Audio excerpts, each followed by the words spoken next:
वज़ीर आज़म इमरान खान नाराज़ इत्तेहादिन मुस्लिम लीग काफ ऐं BNP मैंगल जा ख़दशा ख़त्म कराइण जी ख़ातिरी कराए छॾी। पंजाब में काफ लीग जे वज़ीर वारो मामलो स्पीकर परवेज़ इलाही ॾिसंदो। BNP मैंगल जे सरबराह अख्तर मैंगल जे बि 6 नुक़्तनि ते अमल दरामद जो ऐलान। ज़रियनि जो चवणु आहे त गुम थियल माण्हुनि वारे मामले ते BNP मैंगल जे वफ़द जी आर्मी चीफ जनरल क़मर जावेद बाजवा सां मुलाक़ात कराई वेंदी।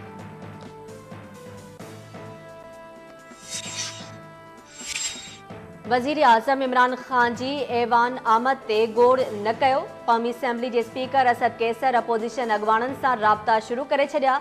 हिक ॿिए जी क़यादत जी ज़ातियात ते हमला न करण जी appeal.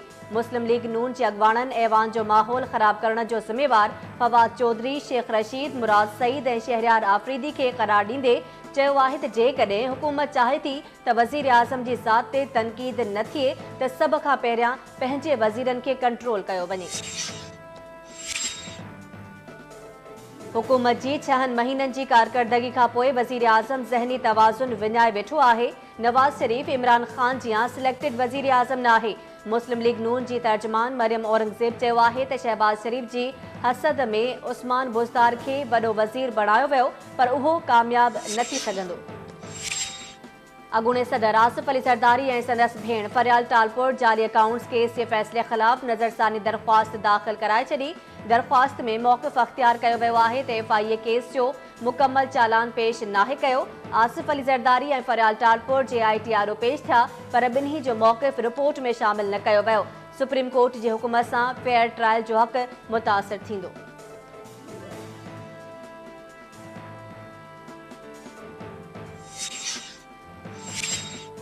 Mega money laundering case में हुसैन लवाई जी ज़मानत वारी दरख़्वास्त ते ॿुधणी 31 जनवरी ताईं मुलतवी। सिंध सरकार जांच ऑफिसर ऐं FIA खां जवाब तलब। केस में नामज़द आसिफ अली ज़रदारी ऐं फरियाल टालपुर अॻवाटी ज़मानत ते आहिनि।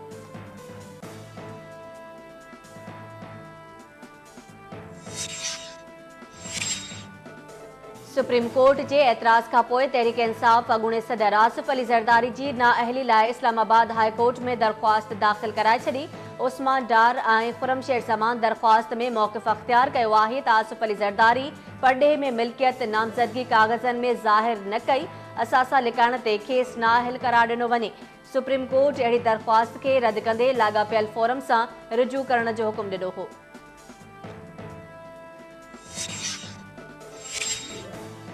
अॻूणे वज़ीर आज़म नवाज़ शरीफ़ जी तिबी बुनियादनि ते ज़मानत वारी दरख़्वास्त ते इस्लामाबाद हाई कोर्ट में ॿुधणी।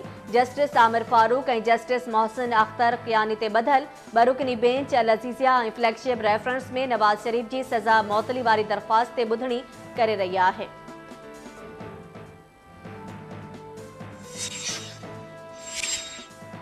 सिंध असेंबली जो इजलास कुछ देर में शुरू थी रहियो आहे। PTI जे पार्लियामानी लीडर हलीम आदिल शेख चयो आहे त PP मेंबर्स क़ौमी असेंबली में वज़ीर आज़म जे अचण ते गोड़ कयो त सिंध असेंबली में वॾो वज़ीर बि न अची सघंदो।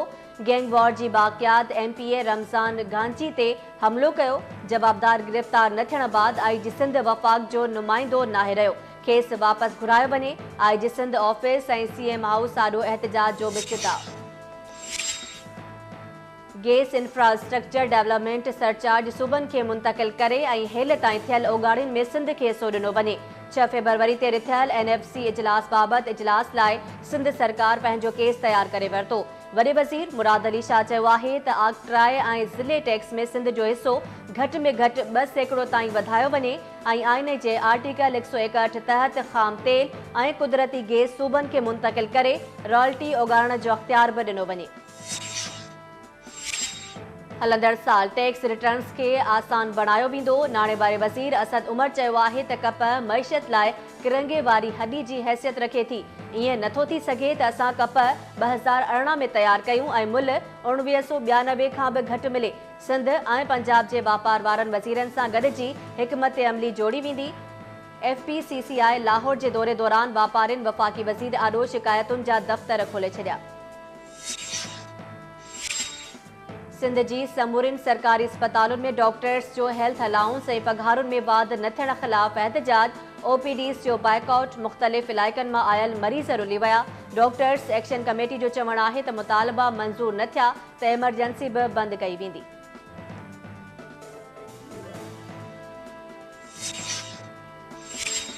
साहिवाल साने जी जांच कंदड़ JIT अॼु ॿीहर इलाइक़े जो दौरो कंदी। यूसुफ आला थाणे ते गिरफ़्तार जवाबदारनि जी सुञाणप परेड थींदी। मक़तूल ख़लील जे भाउ जलील CTD अहलकारनि जी मुबैना धमकियुनि ख़िलाफ़ लाहौर हाई कोर्ट में दरख़्वास्त दाख़िल कराए छॾी। तहफ़ुज़ जी अपील।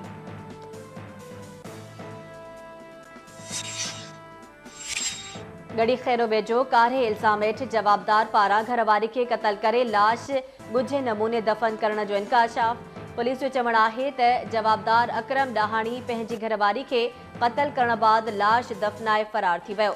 जवाबदार जी गिरफ़्तारी ऐं क़बर ॻोल्हण जी कोशिश कई पई वञे। थर में मासूम ॿारनि जे फ़ौत थियण जो सिलसिलो रुकिजी न सघियो। सिविल अस्पताल मिठी में वधीक 3 ॿारड़ा फ़ौत। हलंदड़ महीने दौरान फ़ौत थियल ॿारड़नि जो अंग वधी 63 थी वियो।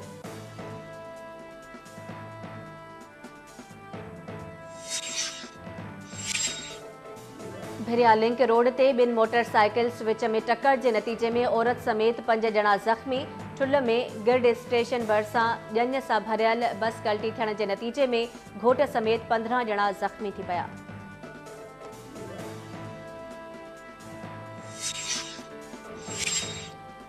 पनवाकिल क़ौमी शाहरा दादलो वटि पंजाब खां कराची वेंदड़ LPG गैस सां भरियल टैंकर खे ओचितो बाहि लॻी वई। पीर जो ॻोठ वेझो क़ौमी शाहरा ते ऑयल टैंकर कल्टी थियण सबबि 50,000 लीटर पेट्रोल हारिजी वियो।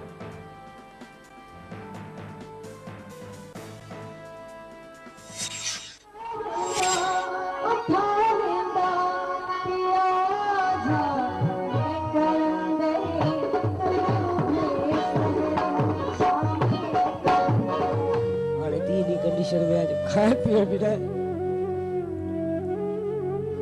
खुदा वास्ते मुझी जका मदद पुजे मुझी मदद क्यों मुझी दी जी जिंदगी बची बचा बचा पाड़ पाले।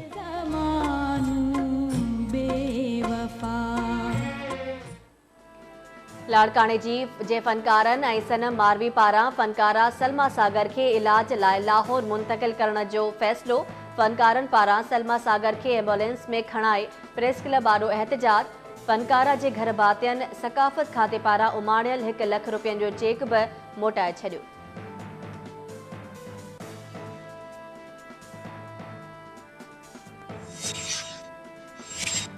वेनेज़ुएला में अपोजिशन लीडर पारां सदर निकोलस मदुरो ख़िलाफ़ बग़ावत वारे ऐलान बाद मुल्क में शदीद छिकताण।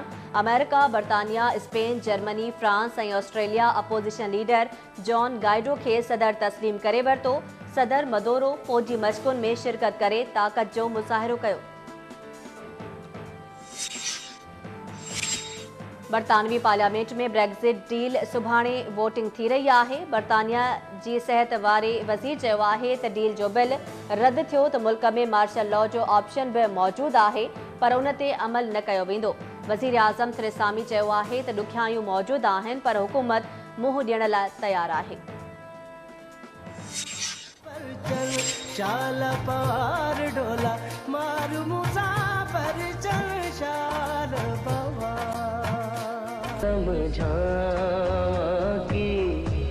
न तेरे बाजों लगदा जी है तू की जाने प्यार मेरा मैं करा इंतजार तेरा। ऐं नाले वारे रागी राहत फ़तेह अली ख़ान 2019 जे वर्ल्ड टूर जो ऐलान करे छॾियो। 15 फरवरी ते अबूज़ैबी में न तेरे बाजों लगदा जी